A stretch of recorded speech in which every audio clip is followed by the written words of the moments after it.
Jake Morrison walked slowly through the crowded halls of Kepler Station. His left arm hung in a dirty cloth sling and dark stains covered his torn Marine uniform.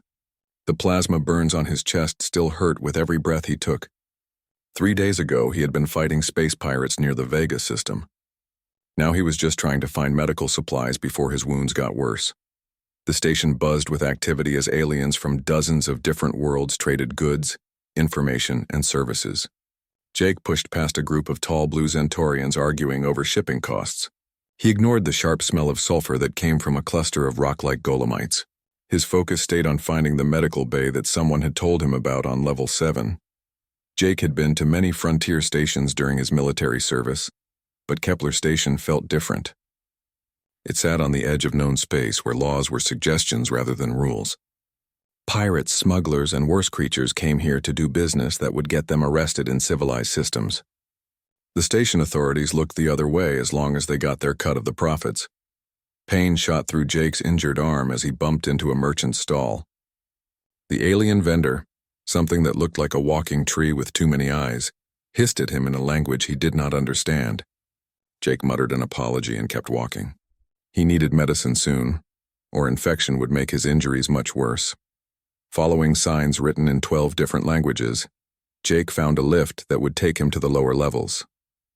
As the doors closed, he noticed the symbols changed from the standard trade languages to things he had never seen before. The lift went down much further than 7 levels should require. When it finally stopped, Jake stepped out into a dimmer section of the station. The halls here were narrower and the lighting was poor. Strange sounds echoed from behind closed doors. Jake checked the directions he had written down, but nothing matched what he saw around him. He had taken a wrong turn somewhere, but the lift had already gone back up without him. Jake walked down a corridor lined with shops that sold things he could not identify. Some items moved on their own in glass cases. Others glowed with colors that hurt to look at. The merchants here were different too, more dangerous looking than the traders on the upper levels. Several watched Jake with hungry eyes as he passed their stalls. At the end of the corridor, Jake heard voices coming from behind a heavy metal door. The words were in Galactic Common, the trade language most species use to communicate. Someone was shouting numbers while others responded with higher ones. It sounded like an auction of some kind. Jake knew he should keep looking for the medical bay, but something made him stop at the door. Through a small window, he could see into a large room filled with aliens of many different species. They sat in rows facing a raised platform where a massive reptilian creature stood holding a control device. On the platform, inside a shimmering energy cage, stood 2 human girls. Jake's breath caught in his throat. The older girl looked about 14 years old with brown hair and torn civilian clothes. She held a younger girl, maybe 12, who had blonde hair and was crying silently. Both children had cuts and bruises on their faces and arms. Their clothes were dirty and ripped, and they looked like they had not eaten in days. The reptilian auctioneer was speaking in Galactic Common about the girls' ages, health, and ability to work. He called them prime specimens from a recent raid on human colonies. The aliens in the audience were bidding on the children like they were cargo rather than people. Jake felt rage build in his chest. Slavery was illegal under galactic law, but enforcement was weak in places like Kepler Station. Human colonies on the frontier were often targets for raiders who knew they could sell their captives in places where authorities did not ask questions. One bidder was more aggressive than the others. Jake could see him clearly from his position by the door. The alien was tall and thin with pale blue skin and 4 arms. He wore expensive clothes and jewelry that marked him as wealthy. Each time someone else made a bid, he would raise it by a large amount. The other bidders were starting to give up. Jake pushed the door open slightly to hear better. The blue alien was speaking to someone next to him about his plans for the girls. He owned mining operations on several worlds where workers often died from dangerous conditions. Young humans were valuable because they could work in small spaces that larger aliens could not reach. The older girl on the platform seemed to understand what was being discussed. She pulled her sister closer and whispered something in her ear. The younger girl stopped crying but began shaking instead. Both children looked terrified as they watched the aliens deciding their fate. Jake checked his credit balance on his personal device. He had barely enough money to buy the medical supplies he needed, let alone bid in an auction like this. His return ticket to human space had cost most of his savings. Even if he spent everything he had, it would not be enough to outbid the wealthy alien, who seemed determined to buy the girls. The auctioneer called for final bids. The blue alien raised his hand and stated a number that made several other bidders shake their heads in defeat. Jake could see the satisfaction on the alien's face as he prepared to claim his purchase. The girls would be taken to his mining worlds where they would work until they died. Jake knew he had to do something, but he had no idea what. He was one injured human with almost no money facing a room full of dangerous aliens and their illegal business. His military training told him to find station security and report the crime, but he knew the authorities here would not care about human slaves. The auctioneer began the final countdown. In moments, the girls would belong to the cruel alien bidder. Jake watched the children hold each other as their last hope faded away. The older girl was trying to be brave for her sister, but Jake could see the fear in her eyes. Time was running out and Jake had to make a choice. He could walk away and try to find help that might never come, or he could step into that room and face whatever consequences followed. His grandfather's words echoed in his memory from long ago. Sometimes doing the right thing meant risking everything, even when the odds were impossible. Jake pushed the door open and stepped into the auction room. Every eye turned toward him as he walked down the aisle toward the platform. He had no plan and no way to win, but he could not let those children disappear into slavery without a fight. The real battle was about to begin. Jake walked down the center aisle as dozens of alien eyes tracked his movement. The massive reptilian auctioneer paused his countdown and stared at the injured human approaching the platform. Conversation stopped throughout the room as creatures turned to see what would happen next. The blue alien who had been winning the bidding stood up from his seat. He was even taller than Jake had thought, nearly 8 feet with 4 muscular arms ending in clawed hands. Expensive jewelry covered his neck and wrists, and his clothes were made from materials that cost more than most people earned in a year. This was clearly someone with both wealth and power. Jake reached the platform and looked up at the auctioneer. The reptilian creature was massive, easily 12 feet tall with scales that looked like armor plating. Yellow eyes the size of dinner plates stared down at Jake with obvious annoyance. The auctioneer spoke in Galactic Common with a voice that sounded like grinding stone. "This auction is for registered bidders only, human. Leave now before you cause trouble for yourself." Jake ignored the warning and pulled out his military identification card. He held it up so everyone in the room could see the official seals and markings that identified him as a member of the Human Colonial Marine Corps. Several aliens in the audience whispered to each other when they recognized the symbols. "I claim salvage rights on these children under Section 12 of the Frontier Recovery Act," Jake announced loudly. "They are survivors from a human vessel that my unit helped rescue. They belong in human custody, not in this illegal auction." The room erupted in angry voices as aliens shouted protests in multiple languages. The blue alien who had been bidding stepped closer to the platform with his forearms spread wide in a threatening gesture. He spoke with a voice like ice cracking. "I am Razeth of the Zephyrian Trade Council. My bid has been accepted according to station law. No human military authority has jurisdiction here." Jake turned to face Razeth directly. Even wounded and outnumbered, he kept his voice steady and confident. "The Frontier Recovery Act is part of the Galactic Protection Treaty that this station signed to maintain its trading license. Human survivors found in distress have the right to return to human space."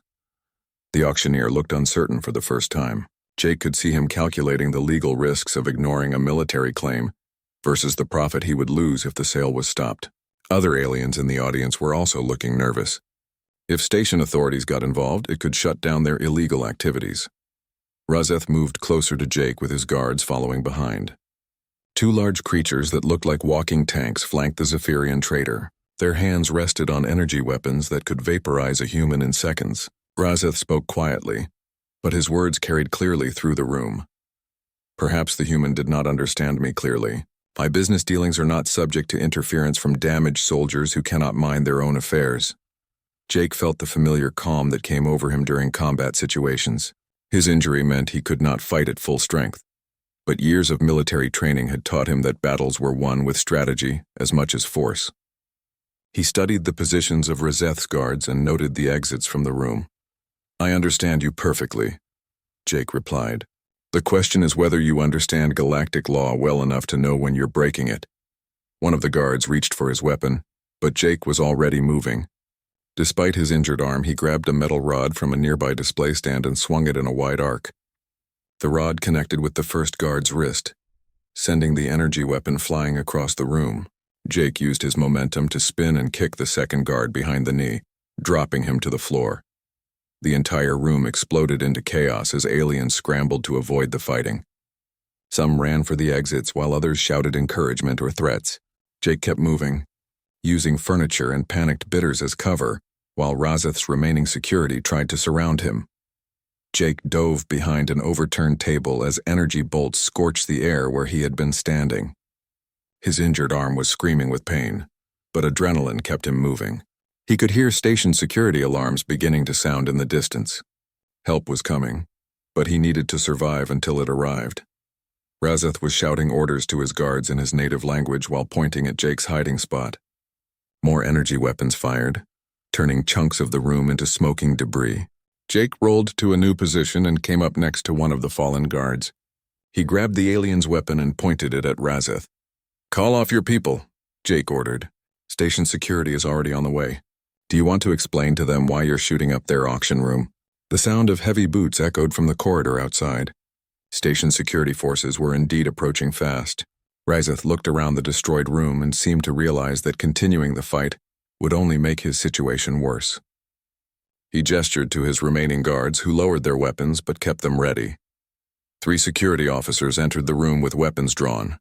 They wore the gray uniforms of Kepler Station Authority and looked like they dealt with violence on a regular basis. The lead officer was a heavy-set alien with orange skin and multiple eyes who surveyed the damage with obvious irritation. "What happened here?" the security chief demanded. "This is supposed to be a private trading event, not a war zone." Razeth immediately began explaining that Jake had attacked his guards without provocation. He claimed that he was conducting legitimate business when the human had interfered with violence. Several other aliens in the room nodded agreement, obviously afraid to contradict someone as powerful as Razeth. Jake kept his weapon pointed at the floor but ready to use if needed. He spoke directly to the security chief. "I invoked salvage rights under the Frontier Recovery Act for those 2 human children. This alien was bidding on them in an illegal slave auction." The security chief looked at the girls still trapped in the energy cage on the platform. His multiple eyes blinked in sequence as he considered the legal implications. Slavery was technically illegal on Kepler Station, but enforcement depended on who was involved and how much profit was at stake. "Show me your documentation," the security chief said to Jake. Jake handed over his military identification and explained the legal basis for his claim. The security chief examined the documents carefully, while Razeth protested that the sale had already been concluded according to station law. Other aliens in the room watched nervously as they realized their illegal auction might be shut down. After several tense minutes, the security chief made his decision. The human's claim has legal standing under interstellar treaty. However, he must pay compensation equal to the highest bid within 1 standard hour, or forfeit his claim and face charges for disrupting commerce. Razeth smiled coldly at this announcement. He knew exactly how much he had bid for the children, and he was certain that one injured human soldier could never raise that kind of money. Jake felt his heart sink as he realized the impossible situation he now faced. The security chief announced the amount Jake would need to pay. It was more money than most people saw in their entire lives. Jake checked his credit balance again and confirmed what he already knew. Even if he spent every credit he had, he would still be thousands short of the required amount. 1 hour, the security chief repeated. "If you cannot pay, the children will be returned to the auction, and you will be arrested for interference with lawful commerce." Jake looked up at the girls on the platform. They had been watching everything with wide, frightened eyes. The older girl seemed to understand what was happening, and tears were running down her face. In 1 hour, they would belong to Razeth unless Jake could find a miracle. Time was running out, and Jake had no idea where to find the money he needed. But he had not given up yet. He had faced impossible odds before during his military service, and he had learned that humans could accomplish amazing things when they refused to surrender. The real challenge was just beginning. Jake left the auction room with 58 minutes remaining on his deadline. His mind raced as he tried to think of ways to raise the impossible amount of money needed to save the girls. Station security had assigned him an escort to make sure he did not try to run away. But Jake had no intention of abandoning the children. The first place Jake went was the main trading floor where human merchants conducted business. He found Captain Pete Collins of the freighter New Boston Loading Supplies for his next voyage. Pete was an old friend who had served in the Marines before becoming a trader. But when Jake explained the situation, Pete could only shake his head sadly. "I wish I could help you, Jake, but I've got every credit tied up in this cargo run. If I don't deliver these goods on time, I'll lose my ship to the creditors." Jake understood but asked Pete to spread the word to other human traders on the station. Every credit would help, even if it was not enough to solve the whole problem. Pete promised to contact everyone he knew while Jake continued his desperate search for funds. The next stop was the medical bay where Jake had originally been heading. Dr. Susan Park was treating a patient when Jake arrived, but she recognized his uniform and agreed to listen to his story. She was horrified to learn about the slave auction happening right under station security's nose. "This is exactly the kind of thing that gives frontier stations a bad reputation," Dr. Park said angrily. "But I'm just a civilian doctor working on contract. I don't have the kind of money you need." Jake thanked her anyway and hurried to his next destination. Time was slipping away faster than he could find solutions. He contacted every human on the station that he could locate through the communications directory. Most were sympathetic but unable to help with such a large amount of money on short notice. With 35 minutes left, Jake had collected less than half of what he needed. The donations from fellow humans were generous considering how little warning they had received, but the total was still far short of Razith's bid. Jake was beginning to think that the situation was truly hopeless when he remembered someone else who might be able to help. Dr. Elena Rodriguez was a xenobiologist who had been studying alien plant life on Kepler station for the past 6 months. Jake had met her briefly in a bar 2 days earlier, when she had bought drinks for several wounded Marines. She had seemed friendly and interested in human military stories, but Jake had no idea if she would be willing to get involved in something this dangerous. Jake found Dr. Rodriguez in her laboratory on level 9. She was examining samples under a powerful microscope when he knocked on her door. When she saw his desperate expression and heard his story, she immediately stopped her work to give him her full attention. "Those poor children," she said with genuine sadness. "But Jake, I'm just a researcher. I don't have access to the kind of funds you're talking about." Jake was about to thank her and leave when Dr. Rodriguez suddenly had a thoughtful expression. She walked over to a secured storage container and entered a complex access code. Inside were dozens of sealed sample tubes containing various alien materials she had collected during her research. "Wait a minute," she said slowly. "I might have something that could help, but it's not exactly money." Dr. Rodriguez pulled out 3 sample tubes containing what looked like ordinary purple sand. She explained that it was a rare mineral called zafinium that she had discovered on a remote moon. Most species considered it worthless, but she had learned that certain alien cultures valued it more highly than precious metals. "The Kalari use this stuff in their religious ceremonies," Dr. Rodriguez explained. "They'll pay almost anything to get it, but finding buyers can be tricky since not many people know about its value." Jake felt a spark of hope for the first time since leaving the auction room.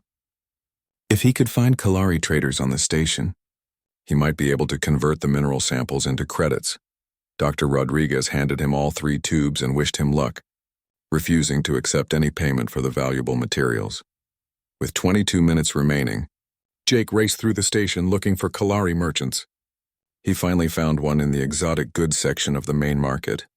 The trader was a small furry creature with large ears, who became very excited when Jake showed him the zafinium samples. The Kalari trader, who introduced himself as Jix, examined the minerals carefully before making an offer. The amount was significant but still not enough to cover Jake's full debt. However, Zix mentioned that he knew other Kalari on the station who might be interested in purchasing additional materials. "But time is short," Zix warned. "Finding other buyers and completing the transactions will take time you may not have."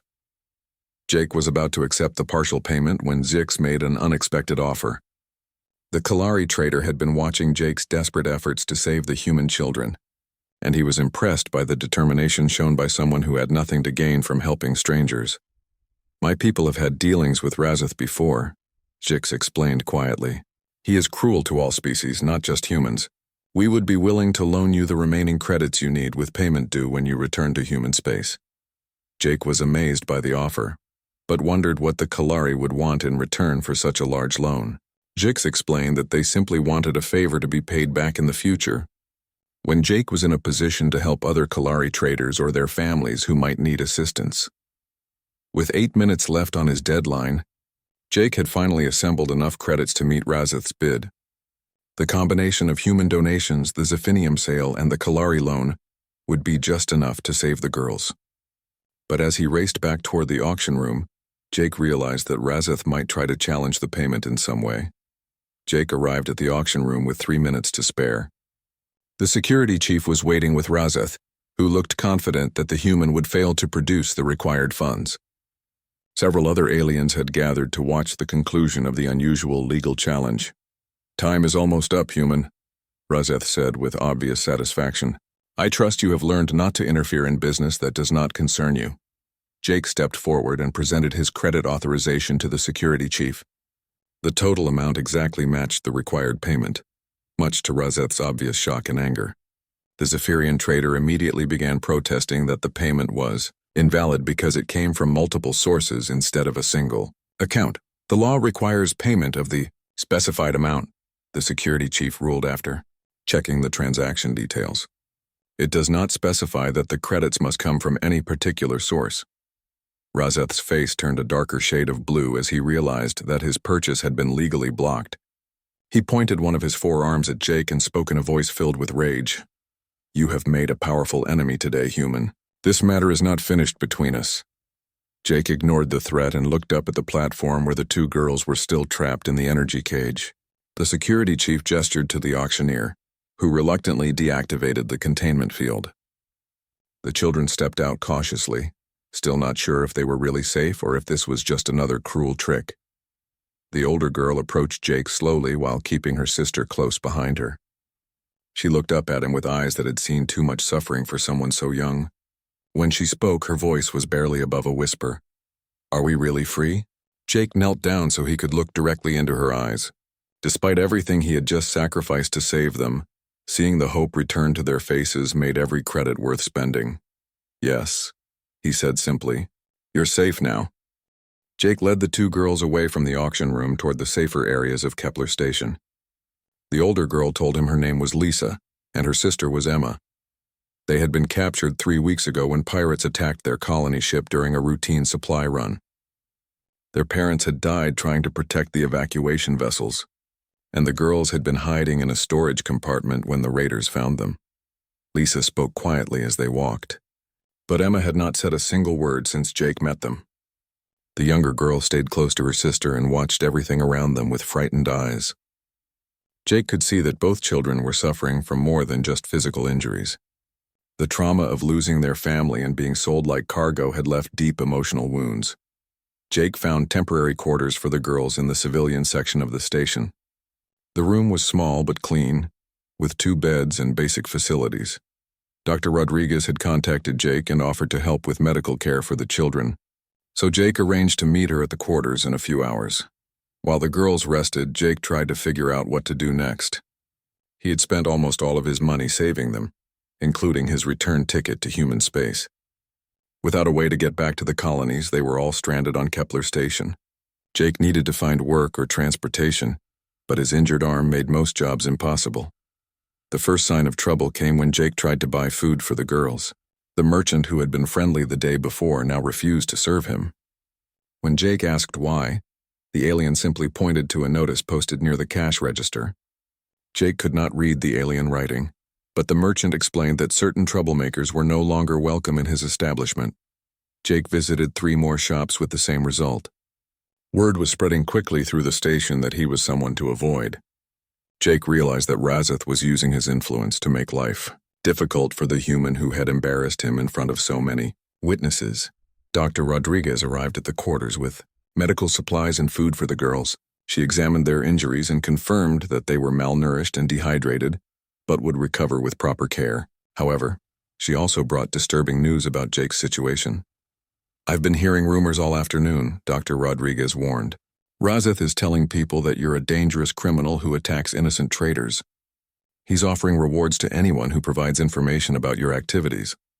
Jake was not surprised by Razeth's campaign against him, but he was concerned about the effect it might have on the girl's safety.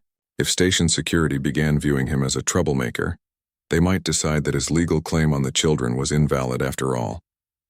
Lisa had been listening to the adult conversation with obvious worry. She pulled Jake aside and spoke in a whisper so her sister could not hear. "This is all our fault. You're in trouble because you helped us. Maybe we should go back to that alien who wanted to buy us." Jake knelt down to Lisa's level and spoke firmly but gently. "That is never going to happen. You and Emma are safe now, and I'm going to make sure you stay that way. Razeth can make things difficult, but he can't change the law." Despite his confident words, Jake was deeply worried about their situation. His medical supplies were running low, his arm was getting worse instead of better, and they had no way to leave the station.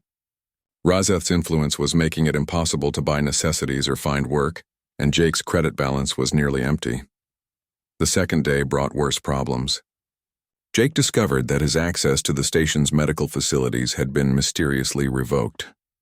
When he tried to get treatment for his infected arm, the medical staff claimed that his insurance was no longer valid. Dr. Rodriguez offered to treat him privately, but she lacked the equipment needed for serious wound care. That evening, Jake noticed that they were being watched. Several suspicious characters had appeared in the corridors near their quarters, and they seemed to be keeping track of everyone who came and went. Jake recognized the signs of surveillance from his military training and realized that Razeth was probably planning something more direct than economic pressure. Jix, the Kalari trader, contacted Jake through the station's communication system with urgent news. The small furry alien was clearly nervous as he explained what he had learned through his network of contacts. "Razeth is hiring mercenaries," Jix warned. "He plans to arrange an accident that will eliminate you and reclaim the children. Station security will investigate, but accidents happen frequently on frontier stations, especially to people who make powerful enemies." Jake thanked Zix for the warning and began making plans to protect the girls. He moved them to a different set of quarters and established multiple escape routes in case they needed to run quickly. Jake also contacted the few human allies he had on the station and asked them to keep watch for any suspicious activity. Dr. Rodriguez visited again the next day with more medical supplies and disturbing information. She had been asking questions about passenger ships leaving the station, but all of the captains she contacted had suddenly become unavailable or claimed their vessels were fully booked. "Razeth's influence reaches further than we thought," Dr. Rodriguez explained. "He's making sure that no ship will take you and the girls off this station." Jake felt the walls closing in around them. His arm was getting worse without proper treatment, their money was almost gone, and Razeth's pressure was isolating them from any help. The children were safe for now, but Jake knew that situation could change quickly if Razeth decided to take more direct action. Emma finally spoke for the first time since her rescue, but her words made Jake's heart sink. The little girl had been listening to the adults talk about their problems, and she blamed herself for all the trouble. "We should go away so the bad man stops hurting you," Emma whispered to Jake. "Lisa and me can take care of ourselves." Jake realized that both girls were considering running away to protect him from Razeth's revenge. The idea of these traumatized children trying to survive alone on a dangerous frontier station made Jake more determined than ever to find a solution. That night, Jake made a difficult decision. He contacted his former commanding officer through military channels and explained the situation. Colonel Harris was sympathetic, but could not offer official help since Jake was no longer on active duty. However, the colonel promised to make some unofficial inquiries about transportation for civilian refugees. Lisa woke up in the middle of the night and found Jake sitting by the window, watching for threats in the corridor outside. She sat down next to him and spoke quietly so she would not wake her sister. "My father used to tell me stories about heroes who saved people from monsters," Lisa said. "I never thought I would meet a real hero." Jake felt uncomfortable being called a hero when he was failing to protect them from Razeth's growing threats. But looking at Lisa's face, he realized that sometimes being a hero just meant refusing to give up, even when the situation seemed hopeless. "Your father sounds like he was a wise man," Jake replied. "What else did he tell you about heroes?" Lisa thought for a moment before answering. "He said that real heroes are just ordinary people who do the right thing when it's hard to do." and he said that heroes always find a way to win, even when everyone thinks they're going to lose. Jake hoped that Lisa's father had been right about that last part, because they were going to need a miracle to escape from Razeth's trap. Time was running out, and Jake still had no idea how to get the girls safely away from Kepler Station. Jake's situation reached its worst point on the 4th day after rescuing the girls. His infected arm was causing fever and weakness that made it hard to think clearly. The few remaining credits in his account were not enough to buy food for another day. Razeth's hired watchers had multiplied, and Jake counted at least 6 suspicious individuals keeping track of their movements. Dr. Rodriguez brought disturbing news when she visited that morning. 3 more ships left the station yesterday, and all of them refused to even discuss passenger bookings. Razeth has made it clear that helping you will result in serious problems for any captain. Jake was sitting on one of the beds trying to clean his wound when Lisa approached him with something in her hands. She was carrying a small stuffed rabbit that had been her only possession when the pirates captured her. The toy was worn and dirty from their ordeal, but Lisa had kept it close throughout everything that had happened. "I need to tell you something important," Lisa said quietly. "This rabbit belonged to our little sister who died when the pirates attacked our ship. Before she died, our father hid something inside it." Lisa carefully opened a hidden seam in the rabbit's back and pulled out a small data storage device. The chip was smaller than Jake's thumb but looked like it contained sophisticated information systems. Lisa explained that her father had been a researcher who discovered something valuable on their homeworld before the colony was attacked. "Father said this contained coordinates to an ancient, alien site with technology that could help humanity," Lisa whispered. "He made me promise to keep it safe and get it to the proper authorities if anything happened to our family." Jake examined the data chip carefully. If Lisa's father had been right about its contents, the information could be worth millions of credits to archaeological organizations or technology companies. Jake could sell the data and solve all their financial problems, but that would mean profiting from the girls' family tragedy. Emma had been listening to the conversation from her bed. She spoke up for only the 2nd time since Jake had rescued them. "Father said to give it to someone we could trust if we were ever in danger. I think he would want us to give it to Jake." Jake felt torn between his desire to save the girls and his reluctance to take advantage of their loss. He knew that selling the data would give them enough money to buy passage off the station and start new lives in human space, but using the girls' inheritance felt wrong, even if they were offering it freely. "There might be another way," Jake said slowly. "What if we don't sell the information, but share it with the right people who could help you and honor your father's memory at the same time?" Jake contacted the Galactic Archaeological Council through the station's communication system. He explained that he had information about an important historical site that should be preserved for scientific study rather than commercial exploitation. The council representative was very interested and agreed to meet with Jake immediately. Dr. Martinez from the Archaeological Council arrived within 2 hours. She was a middle-aged human woman who had spent her career studying ancient alien civilizations. When Jake showed her the data chip and explained how the girl's father had discovered the site, Dr. Martinez became extremely excited. "This could be one of the most significant archaeological finds in decades," Dr. Martinez said after examining the preliminary data. "Your father was a brilliant researcher, and this discovery could change our understanding of early galactic civilizations." Dr. Martinez made an offer that solved multiple problems at once. The Archaeological Council would purchase the data for a fair price, but instead of paying Jake directly, they would establish a trust fund for the girls' education and future needs.